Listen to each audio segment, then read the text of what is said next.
think about what's the primary benefit somebody's going to get from opening and reading your email, and then keep it concise, which can be the hardest part.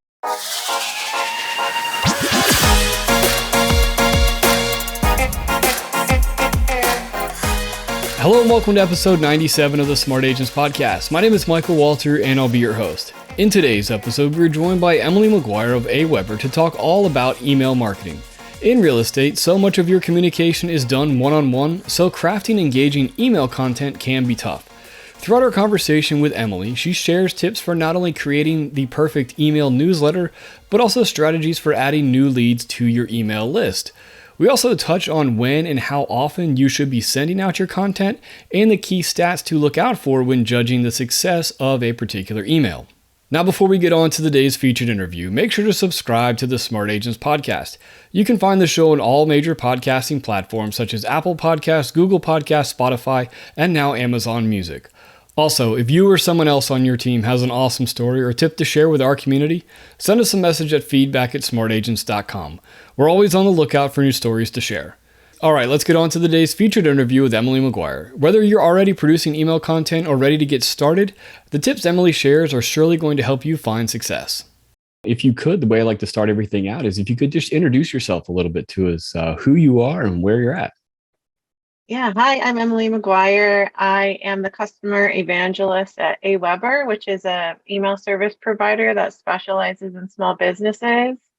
And I've been an email marketer for about 8 years now, and I've worked with companies as small as, entrepreneurs just starting out, coaches, consultants, professional services, all the way to tech, SaaS, and e-commerce companies. So I've run the gamut. And I have literally sent thousands of email campaigns. So I've made every mistake possible. So I love to talk about my mistakes so other people can learn from them so they don't have to repeat them. Right. And so our audience is mainly real estate agents and their brokers. And, when it comes to email campaigns, that is something that can be kind of hard to wrap your head around when you are that one-to-one type, and a more personal business. Can you tell me a little bit about that? Yeah, so I think people get, it's really scary putting out content out into the world. And especially if you want to present a professional image of yourself, really polished, and you want people to trust you. So making sure things are perfect and that they resonate with your audience it can be anxiety inducing. And, what I like to recommend to people is to, let go of that perfectionism a little bit, because that's, first of all, what is going to stop you from putting anything out. And the other thing is that people love to just connect with each other on a human level. And so traditionally, I see people put together these newsletters that are just jam-packed with content, articles, the latest thing you're reading, all that fun stuff. But that can be really labor intensive. And so what I like to recommend to folks is to consider writing a letter to your audience instead of feeling like you have to razzle dazzle them, right? With all this thought leadership and authority building. People really want to know who you are as a person. So just talking to people about, what's going on with the market, what have you been seeing in your area, some quick tips and tricks to get ahead of things. It really can be that simple. And I think once we step into the idea of wanting it to be perfect, we overcomplicate it, which really gets people stuck. Right. Yeah. And one of the other things when it comes to, especially for real estate agents, it's not the building of that email list is a little bit different than, the small business that's maybe, selling a product online or doing something. It's not necessarily once you click this email ad, you are added to the email list. And so how would you recommend agents really kind of start building up that email list? Well, I mean, first of all, just asking people, anybody you come in contact with, just ask them, hey, do you want to be on my email list? Here's the type of content I like to send out. And I mean, that's the best way, right? And I think people forget, like, oh, you need to be talking about it and promoting it to get them on your list. The second thing is, consider creating some sort of guide specific to your area that people would be really interested in accessing in exchange for their email address.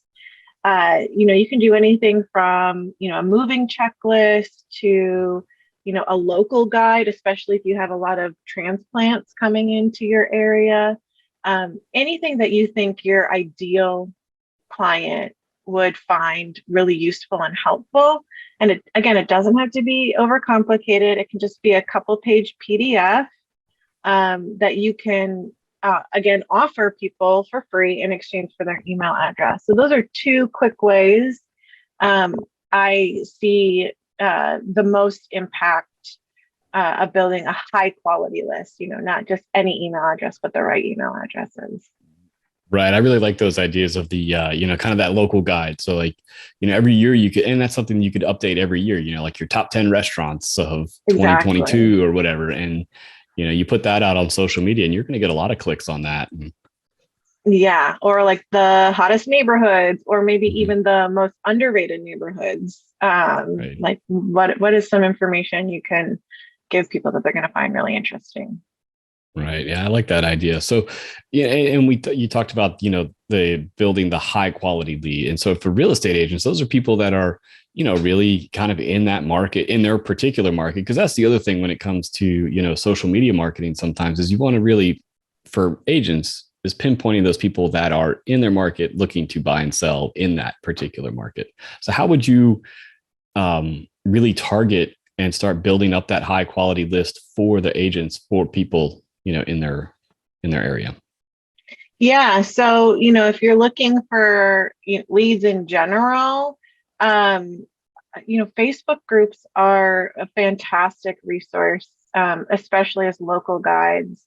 And so if you create that lead magnet, just being active in a local Facebook group where people are asking for advice on moving in real estate, if you see questions in there, just pop in your guide, right? And you can grab an email address as something that is helpful and not, super salesy, which some people can get really, they have their antenna up, right? Um, but I think just really speaking to the unique problems and challenges people have about buying right now. On social media and wherever your ideal clients are hanging out online is going to help you grab those leads. And then again, having something to collect those email addresses with, like a lead magnet, is going to be really helpful. Right. And now, so kind of shifting gears a little bit, once you have somebody in your email list, what are some of those top things that, all agents should really pay attention to when creating that content? I know there's, when it comes to those emails, you got to think about, the subject line is a huge one right out of the gate before you even Mhm. start thinking about the content.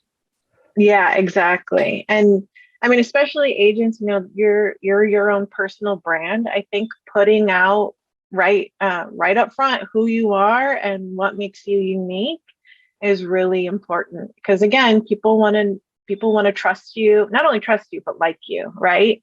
And like you enough to work with you. So I think, well, the first thing is having a welcome email when somebody signs up for your emails. That's They're going to be the most engaged right then.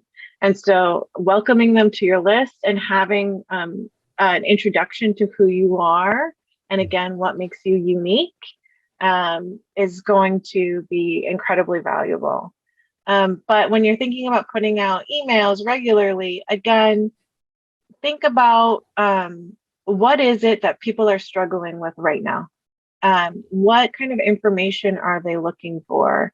And also, how do you want to make them feel about how you can help them? So, letting them know again who you are and how you help solve those challenges and what your expertise is around that, and maybe your personal experiences. People love stories. They love to hear about how other people have managed similar challenges and overcome them, and how you've helped them do that. So that type of content is the most powerful. And again, it doesn't have to be super complicated. It doesn't have to be a roundup of the podcast you're listening to right now or your favorite audiobook. It just has to be talking to them like real people as a real person. Right. Right. And I think that's, it kind of goes back to that whole, it doesn't have to be perfect. So, you don't just talk to somebody as if you're talking one-on-one. And exactly. Yeah. Yeah. So when it comes to the actual copywriting, what are some of the tricks to actually do that, to make it to where it does feel like you are having a conversation with somebody, that it is that letter that you're writing rather than this just blast, newsletter? Yeah. I mean, like you just said, think about it like you're talking. And, some copywriting tricks that people use are, instead of typing out what you're going to write, just record what you want to write and then transcribe it. And then obviously finesse it so it's grammatically correct. That's one way to do it. Another thing to think about is, an age-old copywriting trick, which is what's in it for me. So a lot of people can sometimes focus too much on themselves when they're writing, which again is not necessarily a problem. It again is conversational, but thinking about what's in it for your audience, why should they care about what you're writing about, is always going to help you bring home the main point, and again, why they should care, because we're, inherently selfish people. We want to know, like, well, what does this have to do with me? And that also applies to subject lines too. So when you're writing a subject line, think about, instead of, here's my new newsletter this week, think about what's the primary benefit somebody's going to get from opening and reading your email. And then keep it concise, which can be the hardest part. Right. Yeah. And, so when it comes to the actual, the personalization and really kind of tailoring that email to where you are getting your message out there, but also, meeting the needs of your email list. What are some of those tricks that you have to not make it to where it is, all about you? Right. Well, always start with, what they call a hook. So what is the thing that's going to get your subscribers' attention? That could be, it could start with a story about a past client or maybe a conversation you had recently. Again, something around what your audience's main challenges are right now. And so thinking about, like, hey, I know what you're struggling with right now. Here's the landscape of the real estate market. Here's an example of that challenge. And here are things that I'm doing right now to help people overcome those challenges. Always lead with what the subscribers want to know about right now. Make it about them, and then make it about you. Right. That's the best way to hook people so they keep reading, so they get to the juicy part, which is how you're going to help solve their problems. Right. And when it comes to the actual, when sending these emails, is it better to have more of a regular schedule so people come to expect, your newsletter or your content? Or is it something that, or is it better to have more of an irregular schedule so it doesn't become something that, every Tuesday at 10 o'clock, this email is going to come through? So almost to kind of hide that banner blindness, I guess. Yeah. So, I mean, with digital marketing, and I mean, any marketing, consistency is always key. So whatever you decide your cadence is, and I recommend weekly, showing up regularly is going to get people used to your emails. It's going to keep them engaged. It's going to keep them warm, all that fun stuff. And, honestly, sending every week at the same time is a legitimate strategy.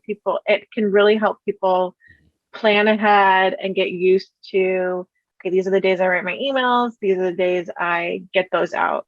But, sending it maybe another time every week can really help you also determine when are people opening and reading your emails? And so like not everybody's checking their email at 10 a.m. on Tuesday mornings, right? Every single week. They check them at different times. So I think, in my opinion, it's more about how you work and how you can set up a regular schedule for yourself, because that production part is always the hardest part. And so getting into a process and a rhythm with it, with your work style, I think is the most important piece, as opposed to it being like it has to be Tuesday at 10 a.m. every single week. Right. And I think a lot of time when it comes to the scheduling, it also depends on what type of content it is as well. If it's, a newsletter that's going to have a lot of, these are my upcoming listings, or these are my open houses for the week, maybe that should be a Monday or Tuesday type send. But would you have that kind of more content heavy, almost guide type email? Would that be towards later the week, or even, the weekend, so that as people have time to consume that? What are your thoughts on that? Yeah, I mean, it's so weekends and evenings have less inbox competition, and people are on their phones all the time. So they're just scrolling their email, checking their emails while they're watching TV at 8 o'clock at night. So I think that's also a really great strategy to play with and test for your audience. And again, less inbox competition. I think most emails go out during quote unquote normal working hours, 9 to 5. So it's definitely a good strategy to play with and see if it resonates with your audience. Right. For real estate agents in particular, a lot of, their clients are, you have your buyer clients, you have your seller clients. And even within those two categories, you have different niches that in different kind of pipelines that people are coming. Would you suggest for agents to kind of have, and it doesn't have to be a whole lot, but maybe 3 or 4 almost like introductory emails, or emails that go out that are automated, that are specifically designed for those segments to kind of get them warmed up to you? Yeah. So like a welcome series Yeah. Almost like a, just kind of gets them, kind of build up your authority within their specific needs before they start, only getting your email that you're sending out every week that might not always exactly meet their needs. Yeah. So a welcome series obviously expands on that idea of a welcome email. And that again allows you to start addressing maybe FAQs from people, and you can maybe expand more on your expertise and your unique position in the marketplace. And then also telling people how you work with them, and even sharing, again, past client stories. People love testimonials. They love success stories. So that can also go in a welcome series. The challenge, segmenting it depending on your those different buying, or those different client personas, is identifying them so that you can put them down individual, more personalized welcome campaigns.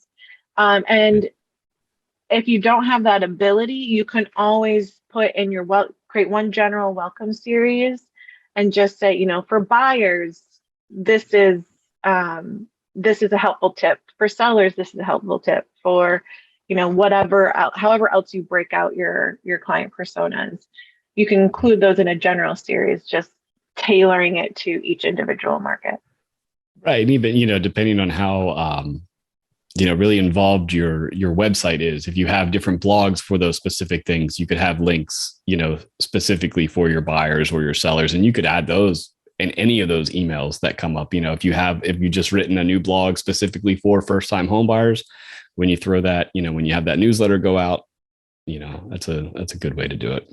Exactly. And if you create a lead magnet for each of those individual types of personas, you can do it that way too. So, like, hey, if somebody does download my first time home buyer's guide, I know who this is, and then you can Right. tailor that welcome series to those folks. So that's another way to do it, definitely. Right.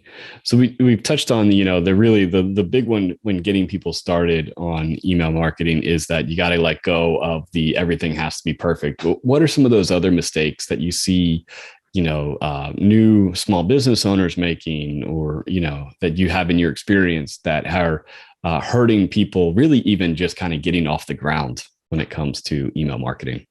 Yeah, I think it's definitely that perfectionism. I'm going to say it again. It's the perfectionism. I get it. Like, it's a problem for me too. You want to look like you have your stuff together. And so like it becomes analysis paralysis. But the other mistakes, again, like I see people jam a bunch of content into an email, a ton of links, and with all this great content. And what they forget to do is tell people how to work with them.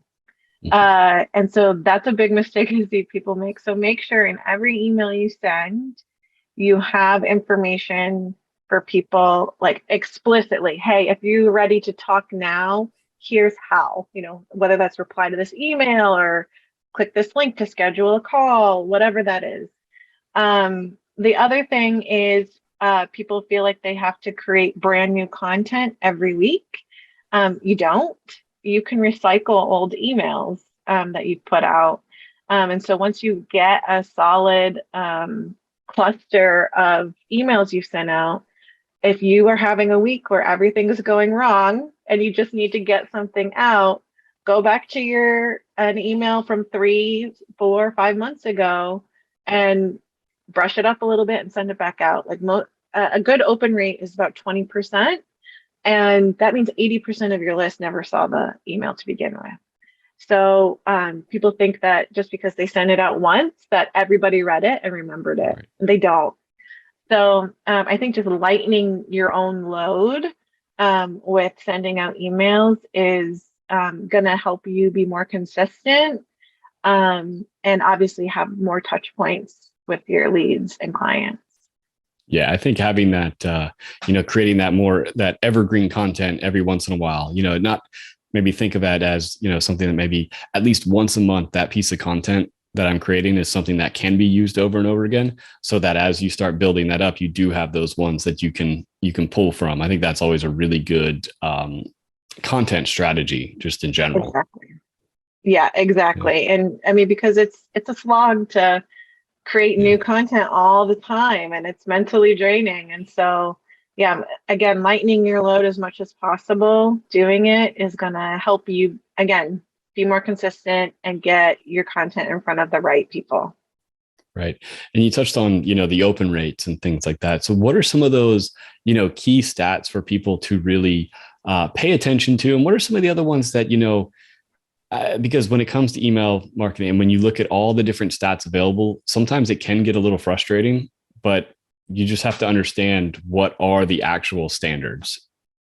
Yeah. So, email open rates have gone through a bit of a rough patch, I should say, the last year with the Apple iOS privacy update. So, what if you're not familiar with it? Apple had an iOS update in the last fall, where now they're saying they're not tracking open rates for Apple iMail users, only if they're using that app. So what they're doing is they're saying that it's an open for any Apple iMail user. So that doesn't help with the accuracy of open rates, but they were never perfect to begin with. So what I like to tell people is, again, anything over 20% is great. That's pretty good. Obviously, doing better is the goal. Anything under 10%, I would be concerned about. And to me, that usually tells me there's something about the health of your list that's a little off. So you might, if you didn't maybe ask permission from people, if you could add them to your list, that's usually a culprit I see. And so if nobody gave you permission to add them to your email list, they're far less likely to engage with your emails. If every person who's on your email list gave you permission, your open rates are going to be a lot better. So those are the two things I look for. And then to improve your email opens even more, again, think about that copywriting tip I gave earlier about putting the benefit of opening your email in the subject line. What are they going to get out of it? What are they going to learn? How are they going to be transformed? Using that in your subject lines, and also making it clear who the email is from. So your sender name. Right. Make sure that your name is recognizable to people. And if it's not, maybe include, I can't remember the term for it, but is it your brokerage? Right. Yes. Yes. Include that in your sender name as well. Right. Well, excellent. Well, what are, when it comes to the email marketing, especially when it, creating these lists, there's a lot of different ways to do it. And what are some of the best tools, that you can provide and, to help people really kind of do this to where it isn't that slog? Yeah. So, so I work at Aweber. So I'm of course I'm going to promote Aweber. It's one of the original email service providers. So we've been around for 25 years and, we've seen it all. So, but we've kept our platform really simple for small business owners, because most people only use about 10% of the capabilities of their email service providers. So, but we've packed a lot of value in it. We've got landing pages. We have tagging and segmentation, so you can send more personalized emails. We have award-winning customer support that's available 24/7. People love our customer support. So if anybody gets stuck, just reaching out, they'll help you get unstuck. And then the other thing is we take a lot of pride in our deliverability. So we have the back-end systems to make sure emails stay out of the spam folder. And we take that very, very seriously. Not every email service provider does. So that's the number one is us. I'm going to brag on us, Aweber. But the other one is another tool that's really easy to use and will help make your emails a little bit more polished is Canva. Like if you're not already using it, use it. It's so easy to use and it can make everything look a million times better. Right. Well, thank you so much for taking the time to talk with us today.